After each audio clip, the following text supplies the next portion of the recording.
Hello बच्चों, आज हम बीए सेकेंड ईयर में फ्रांस के पंचम गणतंत्र की विशेषता में आगे के पॉइंट पढ़ेंगे। 11 पॉइंट हो चुके हैं। अधिकार संपन्न राष्ट्रपति और निर्बल विधायिका, यानी व्यवस्थापिका बिल्कुल ही वहाँ कमजोर है। ज़्यादा शक्ति राष्ट्रपति की है, क्योंकि उनका कार्यकाल भी 5 वर्ष है। विधायिका के सबके उनके वर्ष है 5 वर्ष।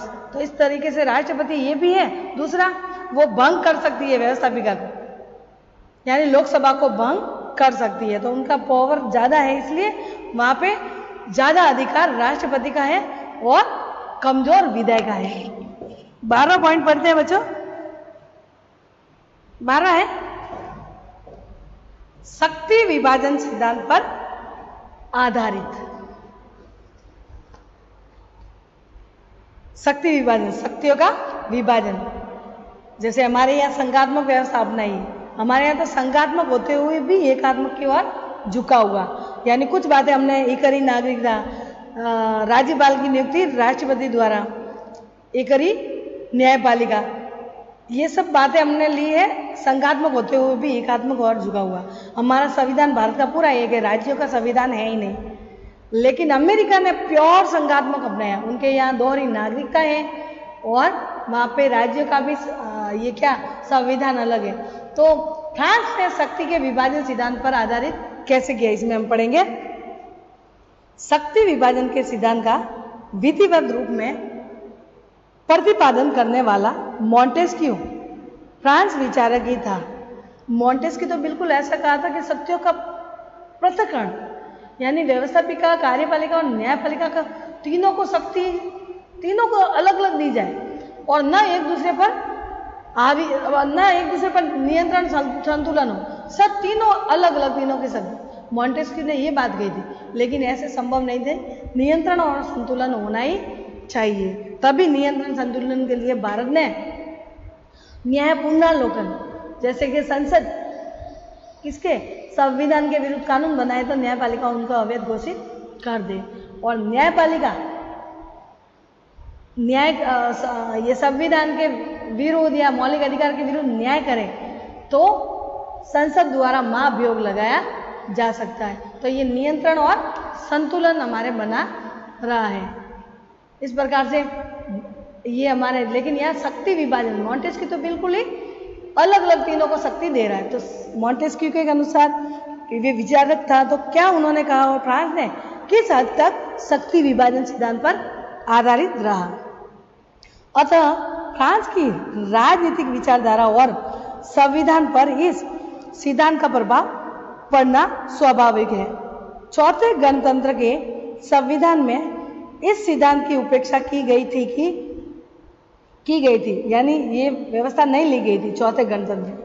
लेकिन पंचम गणतंत्र के संविधान में इस सिद्धांत को अपनाते हुए कार्यपालिका और विधानमंडल को पृथक करने का प्रयास किया गया है। कार्यपालिका के प्रधान राष्ट्रपति का निर्वाचन अब संसद द्वारा न होकर जनता द्वारा प्रत्यक्ष रूप से होता है। यानी राष्ट्रपति तभी तो पावरफुल है, वहां पे राष्ट्रपति का चुनाव जनता द्वारा प्रत्यक्ष रूप से होता है।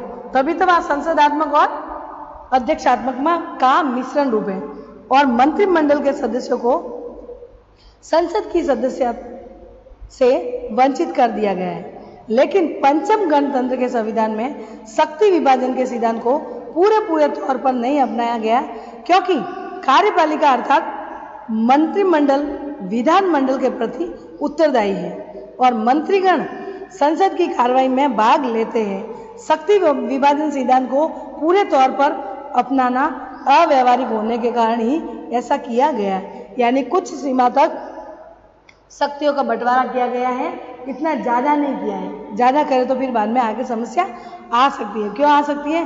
क्योंकि वहाँ अध्यक्षात्मक और संसदात्मक का मिश्रण रूप है। 13वां है राजनीतिक दलों को संवैधानिक मान्यता। जो दल है उनको संविधान के अकॉर्डिंग मान्यता दी है। तो इसमें पढ़ते हैं वर्तमान समय के सभी प्रजातांत्रिक राज्यों में राजनीतिक दल महत्वपूर्ण भूमिका अदा करते हैं, लेकिन ब्रिटेन, भारत और अमेरिका आदि इन सभी देशों में राजनीतिक दल इस दृष्टि से संविधानेतर के हैं क्योंकि संविधान में उसका कोई उल्लेख नहीं किया गया। हमारे यहाँ भारत, ब्रिटेन और अमेरिका में संविधान में कोई दल का उल्लेख नहीं किया गया।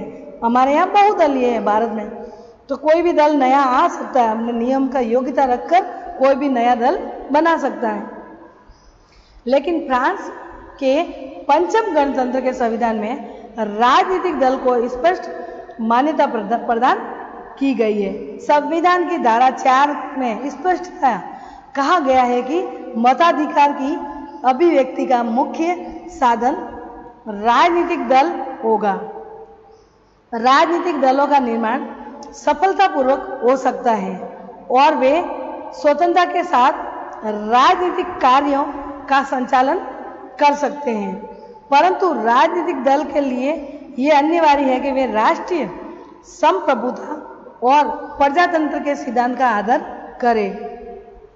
पंचम गणतंत्र के संविधान द्वारा राजनीतिक दलों को मान्यता दिए जाने के संबंध में पिकल्स ने कहा है कि प्रथम बार एक गणतंत्रात्मक संविधान राजनीतिक दलों का केवल नाम ही नहीं लेता, वरन राजनीतिक जीवन के स्वाभाविक तथ्य के रूप में इन्हें मान्यता भी प्रदान करता है। क्योंकि किसी ने राजनीतिक दल को मान्यता नहीं दी, लेकिन फ्रांस ऐसा देश है जो पंचम गणतंत्र में इनको दलों को भी मान्यता प्राप्त की। डी गॉल तो अमेरिका राष्ट्रपति रूजवेल्ट के समान ही राजनीतिक दलों के विरोध थे और इसी कारण संविधान के मूल प्रारूप में उसका उल्लेख नहीं था, लेकिन परामर्शदात्री संवैधानिक समिति की सिफारिश पर संविधान में उसका उल्लेख किया गया है। यानी द गॉल तो इतना राष्ट्रपति पावरफुल था, तो उन्होंने कहा था कि नहीं, दल को मान्यता देनी ही नहीं चाहिए, लेकिन जैसे ही संविधान समिति जो सिफारिश की कि नहीं ये होना चाहिए, परामर्श दिया, सलाह दी कि ऐसा होना चाहिए, तब जाके दी गॉल ने मान्यता प्राप्त कर दी कि इनके उनको दी जाए, दलों को मान्यता दी जाए, संविधान में लिखा जाए कि ये वास्तव में ये दल को मान्यता प्राप्त है या ये दल विशेष रूप से है क्योंकि उनको मान्यता, जैसे मौलिक अधिकार को मान्यता दी वैसे ही दलों को भी मान्यता दे दी। लास्ट पॉइंट है संवैधानिक परिषद की व्यवस्था। नवीन संविधान की एक विशेषता है संवैधानिक परिषद के रूप में एक ऐसी संस्था की स्थापना है जिसका समरूप संभवतः अन्य किसी देश में नहीं मिलता। संवैधानिक परिषद की व्यवस्था चौथे गणतंत्र में थी, किंतु नवीन संविधान में इसकी रचना में संशोधन किया गया। पहले की तुलना में उसका महत्व भी बढ़ गया था। संवैधानिक परिषद में 9 सदस्य हैं जो 9 वर्ष के लिए नियुक्त किए जाते हैं। 1/3 सदस्य प्रति तीसरे वर्ष हट जाते हैं। संवैधानिक परिषद द्वारा चुनाव, जनमत संग्रह और कानून की वैधानिकता की जांच का कार्य करते हैं, यानी ये मुख्य चुनाव आयुक्त की तरह कार्य करता है। इसके अतिरिक्त संकट काल की घोषणा के पूर्व राष्ट्रपति के लिए जरूरी है कि वह संवैधानिक परिषद से परामर्श ले। संवैधानिक परिषद का ये एक कार्य चुनाव व्यवस्था का निरीक्षण और परिणाम की घोषणा करना है। यानी कि संवैधानिक परिषद किसको कहा जाता है? वहां पे हमारे यहाँ मुख्य चुनाव आयुक्त होता है, वहां पे संवैधानिक परिषद की व्यवस्था की गई। यानी सारे जो चुनाव में हो रहे वाद विवाद उनका भी निपटारा वही करेंगे, चुनाव का परिणाम और निरीक्षण वही करेंगे, कहीं धांधली तो नहीं हुई तो हो रही है चुनाव में उसका कार्य भी वही करेंगे। इस प्रकार से बच्चों संवैधानिक परिषद की व्यवस्था की गई है। अब इतना पढ़ने के बाद अब हम करेंगे पंचम गणतंत्र के संविधान का मूल्यांकन और उसका भविष्य, यानी मूल्यांकन करें कि इतना बड़ा फ्रांस का पंचम गणतंत्र में इतनी क्या कहते हैं, विशेषता, इतनी बड़ी ज़्यादा विशेषता, 14 पॉइंट, इतनी विशेषता अलग अलग जिस देश में नहीं है, ऐसी ऐसी बातों को उन्होंने लिया, तो उनका मूल्यांकन होना ही चाहिए। तो मूल्यांकन में देखते हैं तो पंचम गणतंत्र के संविधान का मूल्यांकन और उसका भविष्य। पंचम गणतंत्र के संविधान को उचित रूप में संकट काल का शिशु, कल भी कहा था हमने कि छोटा बच्चा जन्म से उनके तकलीफ आते, ऐसे ही फ्रांस में क्रांति हुई, राजतंत्र आया, नेपोलियन ने हमला किया, उन्होंने राज किया, ऐसे ऐसे उनके कठिनाई आती रही, इसलिए उनको संकट काल का शिशु कहा जाता है। क्योंकि 1958 में जबकि संविधान का निर्माण हुआ, फ्रांस में संकटकालीन स्थिति थी और फ्रांस पर इस संकट काल की छाया स्पष्ट रूप से अंकित है। दी गॉल एक राजनीतिक दार्शनिक की अपेक्षा अत्यधिक यथार्थवाद दृष्टिकोण के व्यक्ति थे और उसके द्वारा एक ऐसे संविधान का निर्माण किया गया जो फ्रांस को राजनीतिक अस्थायित्व के दलदल से निकालकर उससे राजनीतिक स्थायित्व और प्रशासनिक कुशलता प्रदान कर सके। दी गॉल इस संविधान के प्रति आशावादी थे और उनके द्वारा कहा गया कि इस संविधान को अंगीकृत कर फ्रांसीसी जनता ने एक नवीन और महत्वपूर्ण भविष्य का आह्वान किया है। यानी दी गॉल ने बहुत ही जो संविधान पंचम गणतंत्र संविधान लागू हुआ, उसमें बहुत सारी जो गलतियां थी वो बाहर निकाली गई और जो अस्थायित्व था वो स्थायित्व लाने की कोशिश की। लेकिन पंचम गणतंत्र का संविधान प्रारंभ से ही बहुत अधिक विवाद का विषय रहा है और विरोधियों के इसके प्रति बहुत अधिक कटु और तीखी प्रतिक्रिया व्यक्त की है। इसके प्रारूप पर बोलते हुए फ्रांस के भूतपूर्व प्रधानमंत्री मांडे, फ्रांस ने इसे राष्ट्रीय शांति तथा जनतंत्र के हितों के लिए घातक बताया। यानी पहले इनका बहुत विवाद चल रहा था पंचम गणतंत्र के, धीरे धीरे संशोधित करके उनको हटा के सही किया गया। उन्होंने बताया कि पश्चिमी जर्मनी वर्तमान में एकीकृत, अब तो जर्मनी एकीकरण हो गया, पूर्वी और पश्चिमी पहले शीत युद्ध के समय दो टुकड़ों में बटी हुई थी। कि एक समाचार पत्र डर स्पेगेन में टिप्पणी करते हुए कहा था कि यह संविधान जनता के प्रतिनिधियों द्वारा जनता के लिए नहीं बना, वरन एक व्यक्ति द्वारा उसी के लिए बना और उसके हटते ही उसका अंत निश्चित है। समाजवादी नेता क्रिश्चियन पेन्यू ने संविधान समस्त गंभीरता के साथ विचार व्यक्त करते हुए कहा है कि मैं नहीं कहता कि 1946 का संविधान अच्छा था, परंतु 1958 का संविधान उससे निश्चित ही बुरा है, क्योंकि ये कार्यकारिणी और विधायिका में संघर्ष उत्पन्न करता है। उन्होंने कहा कि यदि जनरल डी गॉल को गणतंत्र का राष्ट्रपति बनाया जाए तो वह शक्तियों का दुरुपयोग नहीं करेगा, पर ऐसा कहने वालों को मैं बता देना चाहता हूं कि संविधान की दी गॉल से ज़्यादा चल सकता है और उससे उत्तराधिकार शक्तियों का दुरुपयोग कर सकता है। यानी दी गॉल को ज़्यादा पावर दिया, इसलिए उनका खंडन भी हुआ। मूल्यांकन में दोनों बातें आएगी, अच्छी बातें भी आएगी और बुरी बातें भी आएगी। जहाँ तक परिणामों का संबंध है, संविधान ने दी गॉल की आशावादिता को सत्य प्रमाणित किया गया।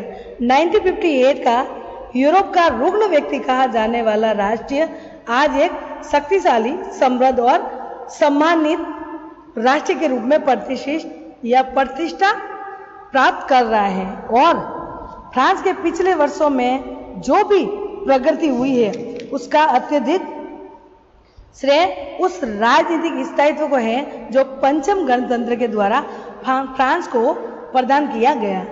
यदि कहा गया जाए कि फ्रांस आज जो कुछ भी है वह दी गॉल और पंचम गणतंत्र के संविधान के कारण है, तो बहुत अधिक अतिशयोक्ति नहीं होगी। यानी दी गॉल के कारण ही पंचम गणतंत्र की स्थापना हुई और वो आज भी अच्छे से कार्य कर रही है। यह तथ्य है कि पंचम गणतंत्र के संविधान के अंतर्गत फ्रांस के द्वारा बहुत अधिक तीव्र गति से आर्थिक, सामाजिक और राजनीतिक प्रगति की गई, लेकिन इससे इस संविधान के प्रति विरोधियों की आलोचनाएं और आकांक्षाएं निरादर्शित नहीं हुई। आलोचकों के द्वारा प्रमुखता दो बातों कही गई कि प्रथम, इसके अंतर्गत गणतंत्र का राष्ट्रपति अपनी शक्तियों का दुरुपयोग कर सकता है, और दूसरा, ये संविधान कार्यकारिणी और विधायिका से संघर्ष उत्पन्न कर सकता है। यानी ये दोनों आलोचना की गई कि इसमें राष्ट्रपति पावरफुल हो सकता है और वो निरंकुश बन सकता है और दुरुपयोग कर सकता है, और दूसरा, कार्यकारिणी और विधायकों को संघर्ष, दोनों के व्यवस्थापिका और कार्यपालिका के बीच में संघर्ष हो सकता है। ये दोनों ही आलोचना बहुत अधिक सीमा तक सत्य सिद्ध हुई। 1991 और 1993 के काल में भी कार्यपालिका और विधायक के बीच आपसी विरोध की स्थिति देखी गई, क्योंकि राष्ट्रपति के राजनीतिक दल को संसद में बहुमत प्राप्त नहीं था। मई-जून 1970 में संपन्न राष्ट्रीय सभा के चुनावों ने पुनः इसी स्थिति को जन्म दिया। राष्ट्रपति दी गॉलवादी दक्षिणपंथी गठबंधन से थे।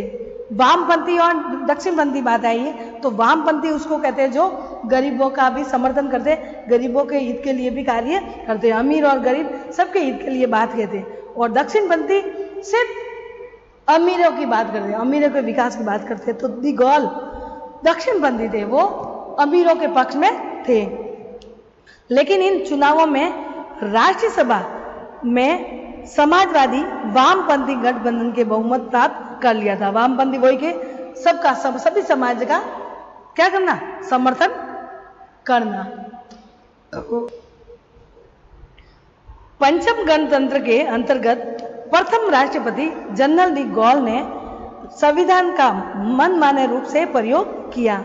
उदाहरण के लिए संविधान के अनुच्छेद 89 में संविधान की संशोधन प्रक्रिया का उल्लेख है और इसके अनुसार संशोधन प्रस्ताव पर संसद की सहमति आवश्यक है, लेकिन राष्ट्रपति ने इस कार्य के लिए अनुच्छेद 11 का आश्रय लिया, जिसमें कहा गया है कि प्रधानमंत्री के प्रस्ताव पर राष्ट्रपति सार्वजनिक अधिकारियों के गठन से संबंधित कोई भी प्रस्ताव सीधे जनमत संग्रह के लिए प्रस्तुत कर सकता है, और इस प्रकार राष्ट्रपति के चुनाव हेतु परोक्ष निर्वाचन के स्थान पर प्रत्यक्ष निर्वाचन को अपना लिया गया।